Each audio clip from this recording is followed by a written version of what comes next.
In Janice Ray's Ecology of a Cracker Childhood, she uses a variety of figurative language to make her images come alive. In the pictured simile, Ray compares the tree to a piano player and a bride, two things associated with grace. These comparisons paint a picture of beauty and elegance for the reader to imagine. They also show the breathtaking way that Ray views the forest that raised her. The pictured personification shows Ray's affection for the red maple she describes. By saying that it is as red-veined as any human, Ray gives the tree emotion and love.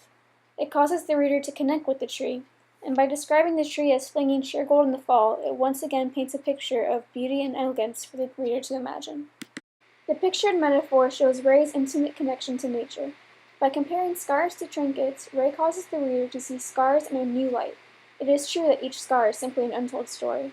When Ray says that herons and pitcher plants heal the wounds, she is referencing to how nature cures her and helps her to feel better.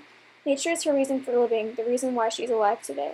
Ray tells the scientific story of the longleaf pine in a beautiful metaphor, starting with the sentence, "A couple of million years ago, a pine fell in love with a place that belonged to lightning."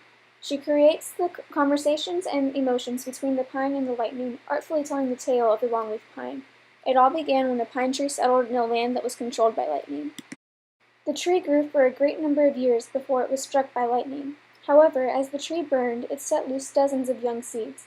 The seeds settled over several miles. The seeds grew into trees that adapted to the frequent wildfires by laying low during the lightning season and then grew at a rapid rate in the spring. However, once they were grown, they ran a much larger risk of getting struck by lightning. To survive getting struck and burning, the trees adapted to quickly thicken the bark of their trunks as to withstand the heat of the flames. The tree also packed itself with highly flammable oils and resins as to have fires burn themselves out rapidly. Eventually, the rest of the forest adapted to coexist with the trees and lightning. Without longleaf pines, the ecosystem of South Georgia would not be the same. The majority of Janice Ray's biotic influences are the wilderness surrounding her. My personal biotic influences include my friends, family, pets, teachers, inspirations, and the woods. These people, these souls, have raised me, shaped me into who I am today. Without them, I don't know where I would be. My personal abiotic influences include books I've read, my camera, my art supplies, my home, music, animations, social media, my Cuban culture, and the ocean. These things, while not necessarily living and breathing, have influenced my life immensely. I would not be the same without them. My personal ecology, though it may seem simple now, is incredibly diverse.